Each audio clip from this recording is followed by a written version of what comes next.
Praise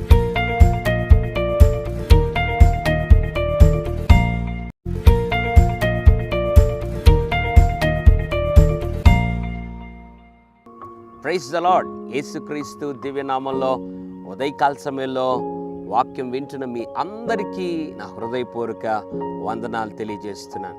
జీవితంలో అర్థం కావటం లేదు, ఎందుకు వస్తున్నాయి ఇంత భయంకరమైన శోధనలు అని ఉదయకాల సమయంలో ఆలోచిస్తున్నావా?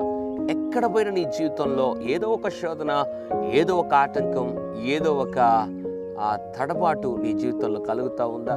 ఇంతకీ ఇవన్నీ జరుగుతుండగా నీ జీవితంలో ఒక ఆలోచన వస్తూ ఉంది. దేవుని మార్గములో ఉన్నాను, ప్రార్థన చేసుకుంటున్నాను, దేవుని వాక్యం చదువుతున్నాను, దేవునికి నమ్మకంగా ఉన్నాను, మందిరానికి నమ్మకంగా ఉన్నాను, అన్ని విధాలని నమ్మకంగా ఉన్నాను, కానీ ఎందుకు నాకే ఇంత భయంకరమైనటువంటి శోధనలు? ఏమైపోతుందో ఏమో, దీని గమ్యం ఏంటో అని ఆలోచిస్తున్నావా? దేవుడి ఉదయకాల సమయంలో, బిడ్డ, నీ శోధనలు ఎందుకొరకో, నీ శోధనల వల్ల నువ్వు ఏం పొందుకోబోతున్నావో దేవుడు జ్ఞాపకం చేయాలని ఆశపడుతున్నాడు. యాకోబు పత్రిక 1వ అధ్యాయం 12వ వచనం. శోధన సహించువాడు ధన్యుడు, అతడు శోధనకు నిలిచిన వాడై ప్రభు తను ప్రేమించు వారికి వాగ్దానము చేసిన జీవ కిరీటం పొందును. దేవుని వాక్యం సెలవిస్తూ ఉంది, శోధన సహించువాడు ధన్యుడు. యోబు కూడా తన జీవితంలో చాలా భయంకరమైనటువంటి శోధనలు సహించాడు. తర్వాత ఆ శోధనలన్నీ చివరకు తనకు ఆశీర్వాదకరంగా మారాయి. నీ జీవితంలో కూడా దేవుని మార్గములో నమ్మకంగా ఉంటూ శోధనలు అనుభవిస్తున్నావా? దేవుని వాక్యం సెలవిస్తూ ఉంది, అది నీకు ధన్యకరమే, నీకు ఆశీర్వాదకరమే. దేవుడు వీటన్నిటి చివర దేవుడు నీకు వాగ్దానము చేసిన జీవ కిరీటమును దేవుడు నీకు ఇవ్వబోతున్నాడు.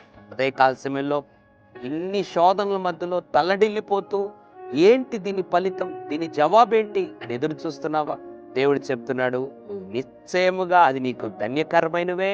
శోధనలన్నిటిని నేను తొలగించి నేను నీకు నా రాజ్యమును కొనువచ్చినప్పుడు జీవ కిరీటము ఇస్తానని దేవుడు వాగ్దానం చేస్తాడు. కాబట్టి నమ్మకంతో, ప్రభువా నాయనా, ఈ శోధనలన్నిటినీ సహిస్తున్నాను, నా కృప చూపి శోధనలు తప్పించని ప్రార్థన చేయి. దేవుడు తప్పక తప్పిస్తాడు, ధన్యకరమైన జీవితం ఇస్తాడు.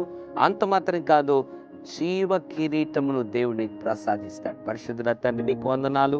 శోధన సహించువాడు ధన్యుడు, ప్రభువు తను ప్రేమించు వారికి వాగ్దానము చేసిన జీవ కిరీటం ఇస్తానన్నావు. ఎంతమంది అయితే శోధన సహిస్తూ ఉన్నారు, నమ్మకంగా నీ కొరకై జీవిస్తూ శోధన సహిస్తున్నారు, వారందరినీ జ్ఞాపకం చేసుకొని ధన్యకరమైన జీవితాన్ని ఇచ్చి వారికి నాయన వాగ్దానము చేసిన జీవ కిరీటం ఇచ్చి వారిని నాయన తృప్తిపరచమని, నీవు మహిమ పొందమని యేసు నామములో ప్రార్థిస్తున్నాం తండ్రి.